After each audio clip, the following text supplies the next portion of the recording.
Hello दोस्तों, welcome back to we channel Gyan Jyoti Ashish tutorial. तो दोस्तों आज हम लोग करने वाले हैं Indian navy MR SSR double A के लिए जीके पार्ट 13।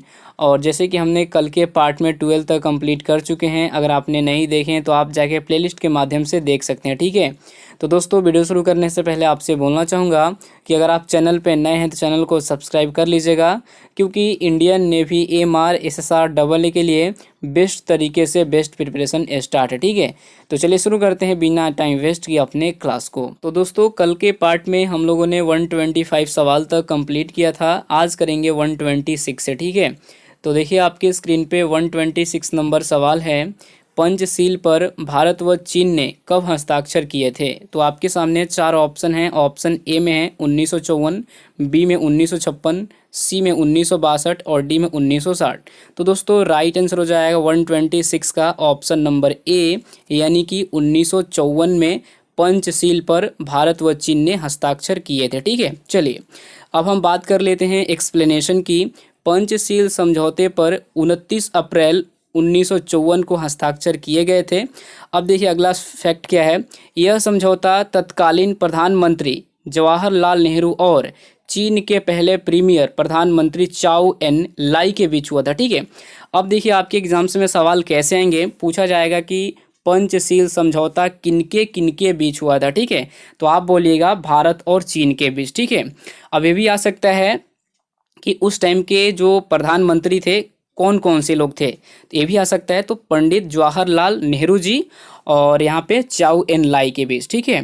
पंचशील समझौता कब हुआ था? 29 अप्रैल 1954 को, ठीक है। नोट कर लीजिएगा, बहुत ज़्यादा इंपॉर्टेंट सवाल है। चलिए उसके बाद देखिए अगला सवाल है 127 में सन 1905 के बंगाल विभाजन के समय वायसराय कौन था? इंपॉर्टेंट सवाल है, नोट कर लीजिएगा। तो दोस्तों राइट आंसर हो जाएगा ऑप्शन ए, यानी कि लॉर्ड कर्जन हो जाएगा करेक्ट आंसर, ठीक है। सन 1905 के बंगाल विभाजन के समय वायसराय जो था वो था लॉर्ड कर्जन, ठीक है। देखिए बात कर लेते हैं एक्सप्लेनेशन की, आराम से नोट कीजिएगा।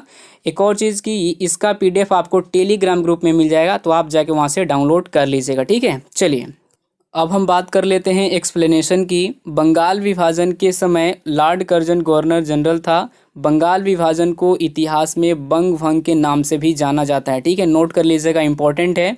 यह अंग्रेजों की फुट डालो शासन करो वाली नीति का ही एक अंग था, ठीक है।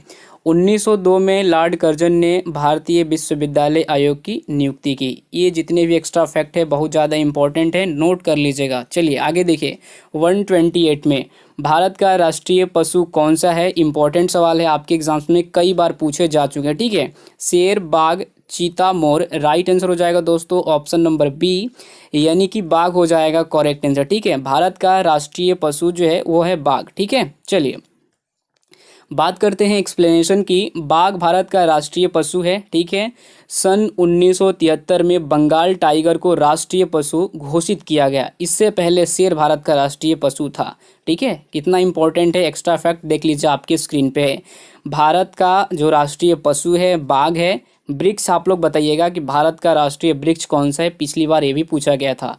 और ये देखिए सबसे पहले जो था शेर था राष्ट्रीय, लेकिन उसको बदल कर यहाँ पे कह रहा है कि 1973 में बंगाल टाइगर को राष्ट्रीय पशु घोषित किया उस टाइम, ठीक है। चलिए आगे देखिए, भारत के राष्ट्रपति को पद से हटा सकते हैं कौन? कौन हटा सकते हैं भैया? किस में इतना पावर है कि हटा सकते हैं? तो राइट आंसर दोस्तों हो जाएगा ऑप्शन नंबर डी, यानी कि भारत की संसद, ठीक है। नोट कर लीजिएगा, इंपॉर्टेंट है, ठीक है।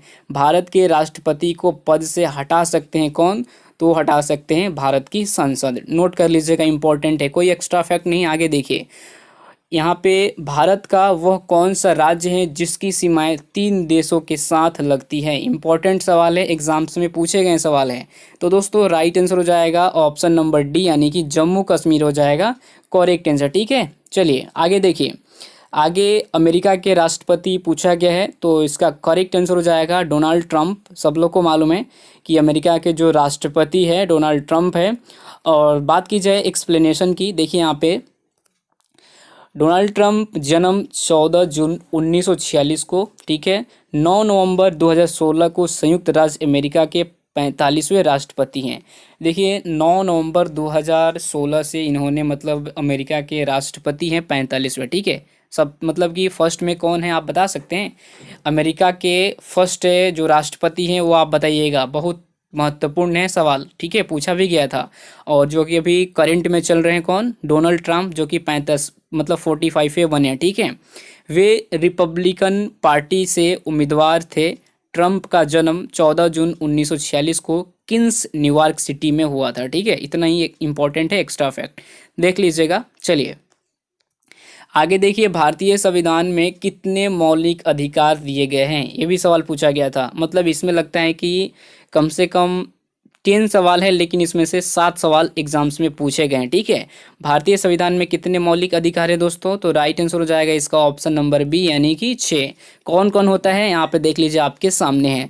पहला, समानता का अधिकार, स्वतंत्रता का अधिकार, शोषण के विरुद्ध अधिकार, धार्मिक स्वतंत्रता का अधिकार, संस्कृति और शिक्षा संबंधी अधिकार, संवैधानिक उपचारों का अधिकार। 6 होता है, तो 6 यहाँ पे देख लीजिए, 1 2 3 4 5 6 तो यहाँ पे दिया गया, नोट कर लीजिएगा कौन कौन होता है, ठीक है। चलिए आगे देखिए, श्रमिक दिवस कब मनाया जाता है? तो दोस्तों श्रमिक दिवस जो मनाया जाता है, ऑप्शन नंबर हो जाएगा सी, यानी कि 1 मई को मनाया जाता है, ठीक है। श्रमिक दिवस ये 1 मई को मनाया जाता है। और देखिए जितने भी दिवस से सवाल है नोट कर लीजिएगा, क्योंकि एग्जाम्स में सवाल जरूर आएंगे दिवस से, और आता भी है, कम से कम 2 नंबर का आता है, ठीक है। दिवस और फुल फॉर्म 4 नंबर का आ जाते हैं ये 2 सवाल। तो जितना भी हो सके आप लोग इम्पोर्टेंट याद कर लीजिएगा दिवस से, या फिर आप क्या बोलते हैं उसको, फुल फॉर्म, ठीक है। नोट कर लीजिएगा वो सारा क्वेश्चन, आपको मैं करवा दूंगा। तो चलिए आगे देखिए, बात करते हैं एक्सप्लेनेशन की इसका। मजदूर दिवस प्रतिवर्ष 1 मई को मजदूरों के अधिकार दिलाने, मजदूर संगठनों को मजबूत करने के लिए मनाया जाता है, ठीक है। यह 1886 में, ठीक है, 1886 में शिकागो में मजदूरों के 8 घंटे कार्य करने की मांग की जीत के फलस्वरूप मनाया जाता है। और इसका उद्देश्य मजदूरों के अधिकार के लिए लड़ने वाले लोगों को बलिदान को याद करना भी है। भारत में मजदूर दिवस मनाने की शुरुआत लेबर पार्टी द्वारा 1 मई 1923 को चेन्नई में हुई थी, ठीक है। अब देखिए यहाँ से सवाल कैसे आएंगे। सवाल पहला है कि आपका आ जाएगा कि श्रमिक दिवस कब मनाया जाता है, तो आप बोलिएगा ऑप्शन नंबर सी हो जाएगा, यानी कि 1 मई को मनाया जाता है, ठीक है। ये अंतर्राष्ट्रीय पूरे मतलब और विश्व में मनाया जाता है। अब देखिए एक और यहाँ पे सवाल आपको दिख रहा होगा कि मजदूर दिवस, भारत में मजदूर दिवस मनाने की शुरुआत लेबर पार्टी ने की थी। सबसे पहले आ सकता है कि भारत में मजदूर दिवस मनाने की सबसे पहले किसने किया था? ऑप्शन वहाँ पे रहेगा लेबर पार्टी, और सब पार्टी जितना भी होगा वहाँ पे ऑप्शन में रहेगा, तो आप बोल दीजिएगा लेबर पार्टी ने 1 मई 1923 को कहाँ? तो चेन्नई में हुई थी। नोट कर लीजिएगा, इतना इंपॉर्टेंट है। और यहाँ पे लिखने का मतलब है कि आपको और अच्छे से डाउट क्लियर हो जाए। यहाँ पे समझाने का मतलब है कि क्यों मनाया जाता है, यहाँ पे लिखा गया, ठीक है। चलिए, ज्ञानपीठ पुरस्कार किस क्षेत्र के लिए दिया जाता है? इंपॉर्टेंट सवाल है। फिल्म, खेल, विज्ञान, साहित्य। राइट आंसर ऑप्शन डी, यानी कि हो जाएगा साहित्य के क्षेत्र में ज्ञानपीठ पुरस्कार दिया जाता है। इंपॉर्टेंट सवाल है, एग्जाम्स में बार बार पूछे गए हैं और बार बार पूछे जाते हैं।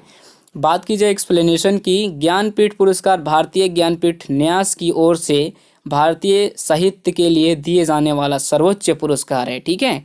अगला पॉइंट देखिए, 1961 में भारतीय ज्ञानपीठ के संस्थापक श्री साहू शांति प्रसाद जैन के 50वें जन्म दिवस पर इसकी शुरुआत हुई थी। आ सकता है कि ज्ञानपीठ के संस्थापक कौन हैं, तो आप बोलिएगा श्री साहू शांति प्रसाद जैन हैं। और क्यों मनाया जाता है? तो 50वें जन्मदिन, इनके जन्मदिन दिवस पर शुरुआत की गई थी। शुरुआत हुई थी कब? तो 1961 में, ठीक है। नोट कर लीजिएगा।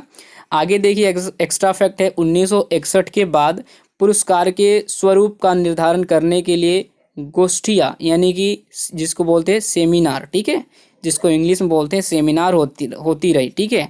और 1965 में पहले ज्ञानपीठ पुरस्कार का निर्णय क्या लिया गया?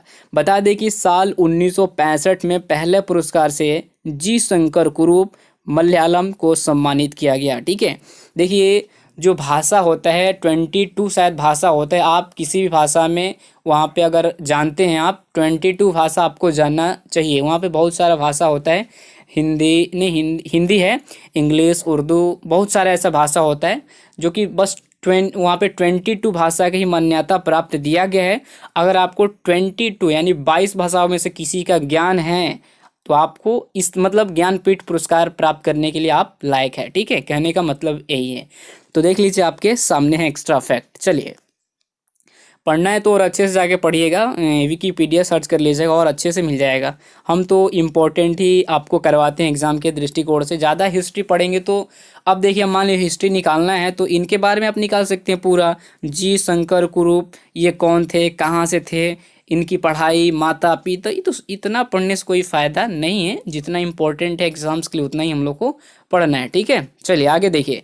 प्रथम विश्व युद्ध कब आरंभ हुआ था? तो प्रथम विश्व युद्ध जो हुआ था ऑप्शन ए हो जाएगा, यानी कि 1914 में। ठीक है, 1914 में हुआ था प्रथम विश्व युद्ध। बात की जाए एक्सप्लेनेशन की, प्रथम विश्व युद्ध साल 1914 में 28 जुलाई को शुरू हुआ था, जब ऑस्ट्रिया हंगरी ने सर्बिया के खिलाफ जंग का ऐलान किया। 28 जुलाई 1914 से 1919 तक चले इस प्रथम विश्व युद्ध को पूरे 104 साल हो चुके हैं। 1914 से 1919 के मध्य यूरोप, एशिया और अफ्रीका, 3 महाद्वीपों के जल, थल और आकाश में प्रथम विश्व युद्ध लड़ा गया। नोट कर लीजिएगा, इंपॉर्टेंट है। ठीक है, चलिए आगे देखिए। 136 में भारत विश्व में किसका सबसे बड़ा निर्यातक है? भारत विश्व में सबसे बड़ा किसका निर्यातक है, आप बता सकते हैं क्या दोस्तों? इसका राइट आंसर हो जाएगा ऑप्शन नंबर हो जाएगा डी, यानी कि अभ्रक। ठीक है, अभ्रक हो जाएगा करेक्ट आंसर। तो भारत विश्व में किसका सबसे बड़ा निर्यात करता है? तो वो करता है अभ्रक का। ठीक है, अभ्रक कैसा होता है? तो चमकीला होता है, एकदम परतदार, पतला पतला जैसा होता है, आप लोग देखे होंगे। आगे देखिए 137 में उत्तर प्रदेश की प्रथम राजधानी क्या थी? इंपॉर्टेंट सवाल है, उत्तर प्रदेश की ही प्रथम राजधानी क्या थी? तो दोस्तों राइट आंसर हो जाएगा ऑप्शन नंबर सी, यानी कि आगरा। अब देखिए, बहुत सारे बच्चे सोचेंगे सर आप तो गलत बता रहे हैं। उत्तर प्रदेश की जो प्रथम राजधानी पूछी गई थी कि पहले क्या थी और अब क्या है, तो पहले था आगरा, अब हो गया है लखनऊ। ठीक है, नोट कर लीजिएगा, करंट में लखनऊ और पहले था आगरा। इतना ही आज के लिए सवाल है। और देखिए एक और चीज़ कि जो लोग भी हमारे कैंडिडेट है बोलते हैं कि सर आप पीडीएफ नहीं देते हैं टेलीग्राम, यार आप लोग कितना इंसल्ट करते हो यार। मैं डेली का डेली पीडीएफ देता हूँ, बट अभी कल का एक पीडीएफ अभी बाकी है, उसको आज अपडेट करूँगा। नहीं तो अगर कल छोड़ा के बाकी दिन का बताओ किसको कौन सा पीडीएफ नहीं मिला है। इंसल्ट मत करो भाई तुम लोग। इतना भी गर्मी में लाइट कटा है, पसीना से चिप चिप पूरा मतलब बॉडी है अभी, फिर भी इसमें बोल रहे हैं हम। फिर भी कॉन्फिडेंस लाना पड़ता है बोलने के लिए, क्योंकि गर्मी में कोई बोल नहीं सकता। और इतना मतलब गर्मी है आज, इतना गर्मी मतलब कि 45 है। तो समझ सकते हैं कि बंद कमरे में वीडियो बना के आपको प्रोवाइड करवा के इतना सारा, और आप लोग बोलिएगा कि पीडीएफ नहीं देते हैं, तो ये गलत बात है। कोई बात नहीं, बस जाइए आराम से पढ़िए, प्रैक्टिस सेट लगाइए। प्रैक्टिस सेट का आज हो सकता है तो वीडियो रिलीज़ करेंगे, मैं तो बोल रहा हूँ, लेकिन गर्मी की वजह से और कुछ चीज़ें सोचकर मैं अभी डिले नहीं कर रहा हूँ।